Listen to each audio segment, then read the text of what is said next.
guys, here we go, part 2 of the individual breeding stalls. So just a quick breakdown. Got the first wire floor on there. So what I like to do is, because the wire already measures 2 feet, is perfect because from front to back you already got the two feet cut out for you. And then now what you do is, I just hold up the wire, like let's say from here and then here, and it'll show you on the slot where you should cut, and it's almost like perfect to the measurement.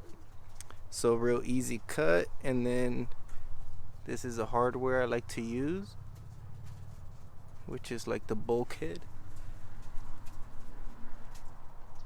Just helps hold the wire down real nice over the staple gun.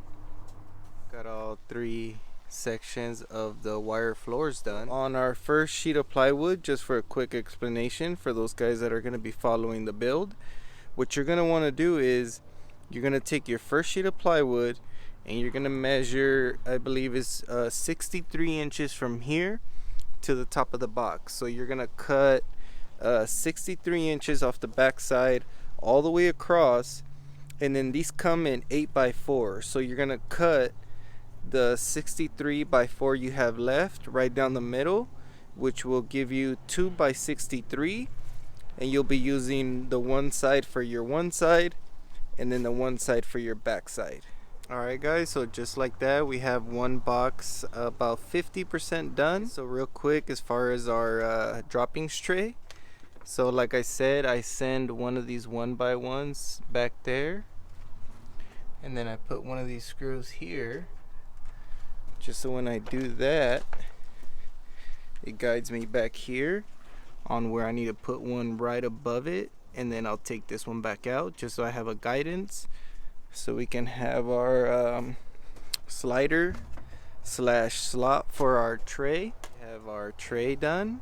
What I like to do is, if you want to add a little bit of extra attention to detail to your drawer, I like to get these 1x's.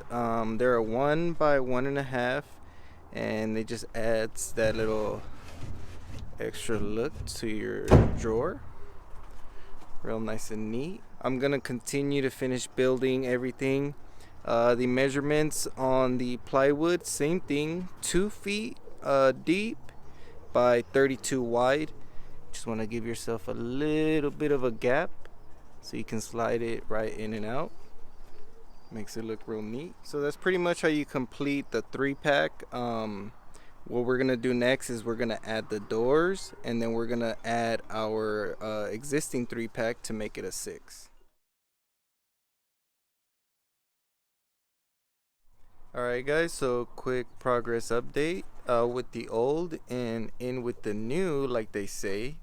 And got some of the doors done. I did leave these here so I can show you guys how I built the doors. I got a lot of questions on the last build as far as how did I build them, so I'll be showing you guys. And as you guys can see, nice and spacious.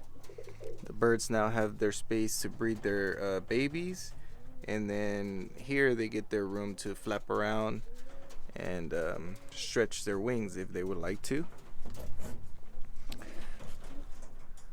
Here's pair number 2, and then pair number 3. I gotta fix their nest pad there. But on this individual, I did add this center door, so like whenever I want to check their babies or whatever, I could just reach in here real quick and we don't have to open the full door. So I did the double door concept there. So let's get to showing you guys how I do the dowel fronts. Alright, here we go guys. So for the dowel fronts, the simplest way I found to do my fronts is the way I did the measurements is here. You'll see here's where the 1.5 would be, where you're going up to build your door. And then here you'll see a spot for every dowel that'll be drilled for the hole there, and every one is measured 1.5 in distance.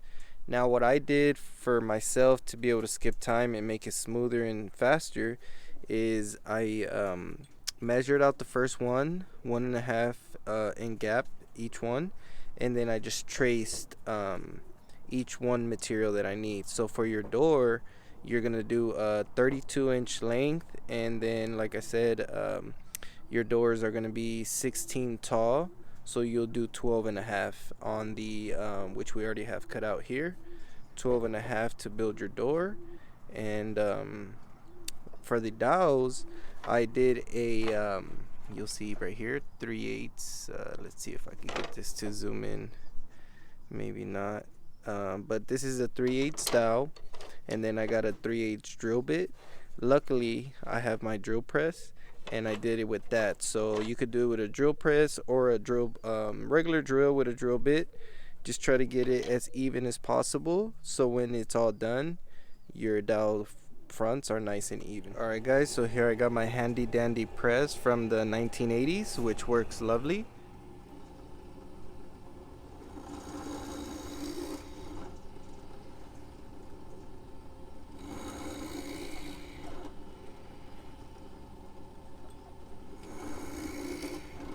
Alright, so now that you have your holes nice and drilled out, you're going to have to measure as far as how far of a depth that you went as far as your drill bit, and then your dowel. So I'll show you guys. So for example, I have a guesstimation of what my dowel depth is here.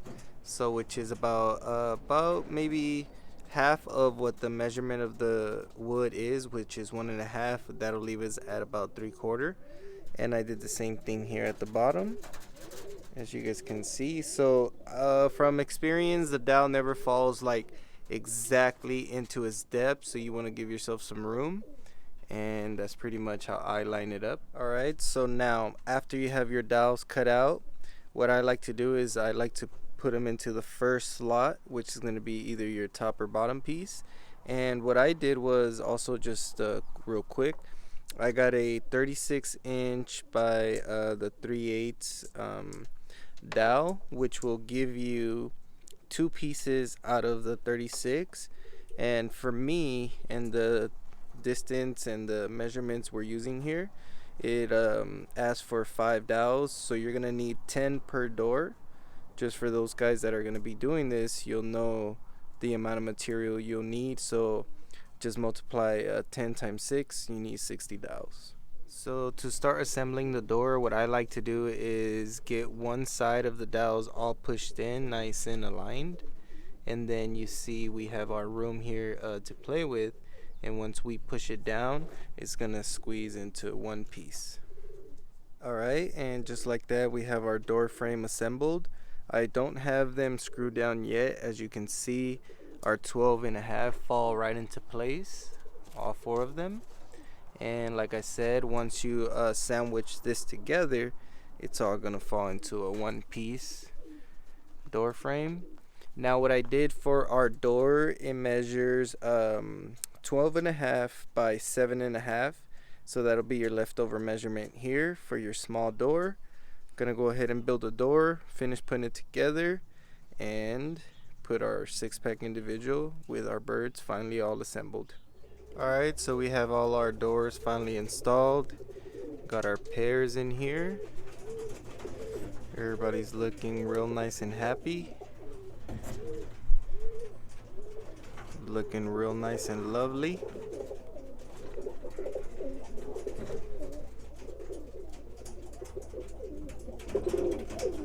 First 2 babies for 2023. And hopefully we get some nice breeding out of here going on. I do have to finish the droppings tray.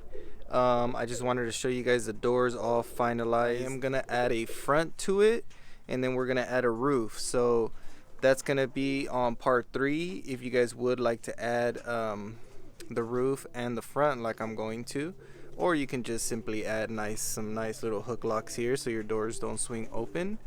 So like I mentioned, part 3. So to finalize the whole build, you will need exactly 5 sheets of plywood to finish up all your dropping trays. You will need about 30 1x1s, which is going to be the ones that we build the frame with.